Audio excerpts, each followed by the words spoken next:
Evolution of Agrarian Reforms. Pre-Spanish period. This land is our God gave this land to us.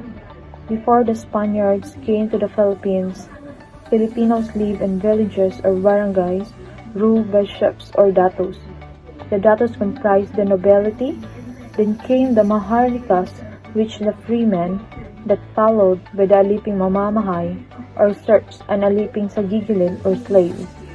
However, despite of existence of different classes in the social structure, practically everyone has the access of the fruits of the soil. Money was unknown, and rice served as the medium of exchange.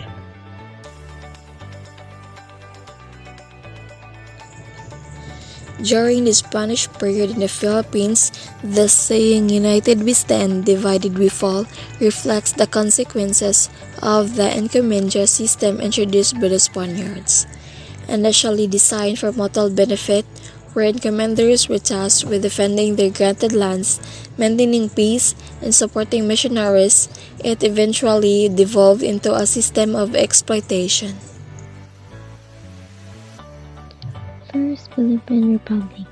The yoke has finally broken.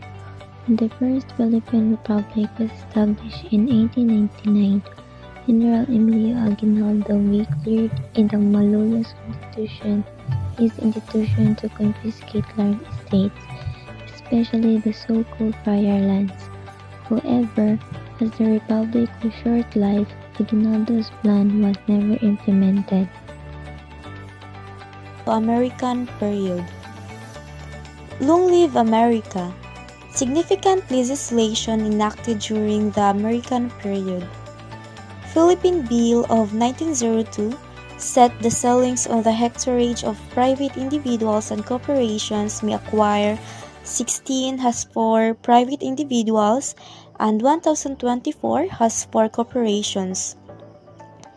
Land Registration Act of 1902, Act No. 496, provided for a comprehensive registration of land titles under the Turin system. Public Land Act of 1903 introduced the homestead system in the Philippines. Tendency Act of 1933, Act No. 4054 and 4113 regulated relationships between landowners and tenants of rice, 50-50 sharing, and sugarcane lands.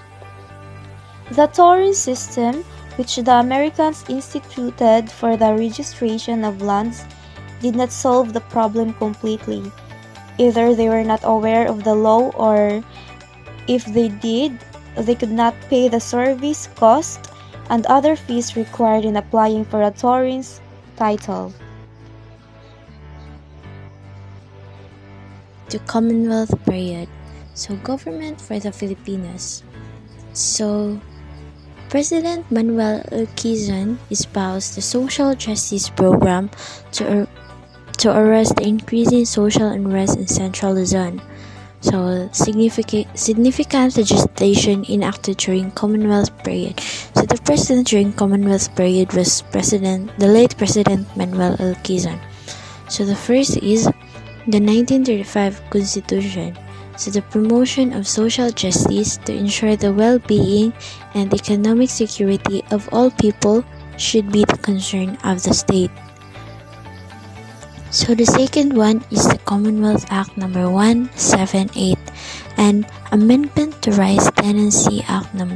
4045, created on the date of November 30, 1936. So provided for certain controls in the landlord-tenant relationship. So this Commonwealth Act No. 178 was created so that there is a deep relationship between the landlord and the tenant. So the third one is the National Rice and Corn Corporation, or the NARIC 1936. It established the price of rice and corn, thereby help the poor tenants as well as consumers. So the Commonwealth Act No. 461/1937 specified reasons for the dismissal of tenants and only with the approval of the Tenancy Division of the Department of Justice. And the last one is the Rural Program Administration, created on March 2, 1939, provided a purchase and lease of haciendas under sale and lease to the tenants. So next is the Commonwealth Act number 441, enacted on June 3, 1939, created the National Settlement Administration with a capital stock of 20 million pesos.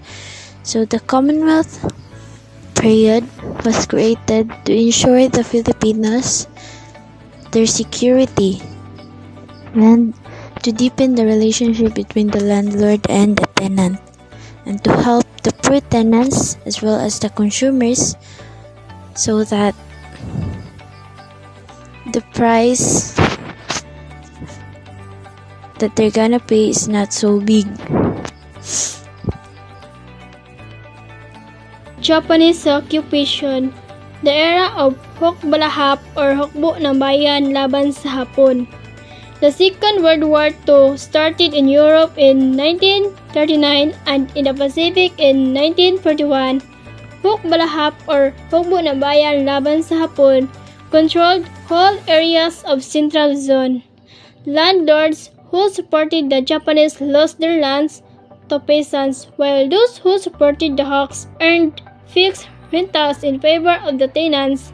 Unfortunately, the end of war also signaled the end of gains acquired by the peasants. Upon the arrival of the Japanese in the Philippines in 1942, peasants and workers' organizations grew strength. Many peasants took up arms and identified themselves with the anti-Japanese group, the Hukbalahap or Hukbo ng Bayan laban sa Hapon. Philippine Republic, the new republic. After the establishment of the Philippine independence in 1946, the problems of land tenure remained. This became worse in certain areas, thus the Congress of the Philippines revised the tenancy law. President Manuel A. Rojas, 1946 to 1948, enacted the following laws. Republic Act No. 34 established the 70 to 30 sharing agreements in regulating shared tenancy contracts. Republic Act No. 55 provided for more effective safeguard against abruptly ejectment of tenants. Elpidio R. Quirino, 1948 to 1953, enacted the following laws.